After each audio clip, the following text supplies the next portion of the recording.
ইসরায়েলের হিজবুল্লাহর ভয়ঙ্কর হামলা ১৩৫টি সীমানায় কেঁপে উঠল। হাইফা সহ জুড়ে ধ্বংসস্থাপত্য। ইসরায়েলে আর একবার হিজবুল্লাহর ভয়ঙ্কর মিসাইল হামলা শিকার হলো গত এক সপ্তাহের মধ্যে এই দ্বিতীয়বারের ঘটনায়। সোমবার বেলানের হিজবুল্লাহর যোদ্ধারা ইসরায়েলের তৃতীয় বৃহত্তম শহরে হাইফার প্রায় ১৩৫টি ফাঁদে এক মিসাইল নিক্ষেপ করে, যা গোটা শহরকে কাঁপিয়ে দেয়। এই হামলায় ১০ জনের বেশি আহত হয়েছে এবং বিস্ফোরণের আওয়াজে সহ কার্যকর ধোঁয়ার চাদরে ঢাকা পড়েছে। হাইফার বিভিন্ন এলাকায় বাড়ি ও ভয়ঙ্কর ধ্বংসপ্রান্তে পরিণত হয়েছে।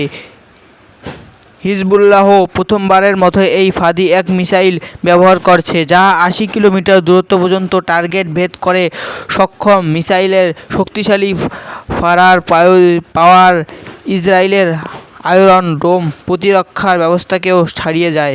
ইসরায়েলের সেনাবাহিনী জানিয়েছে, লেবানন থেকে ছোড়া ৫টি রকেট আটকানো হয়েছে, কিন্তু কয়েকটি রকেট ইসরায়েলের উত্তরাঞ্চলীয় গ্যালিলি এলাকায় পেরিয়ে আঘাত হানে।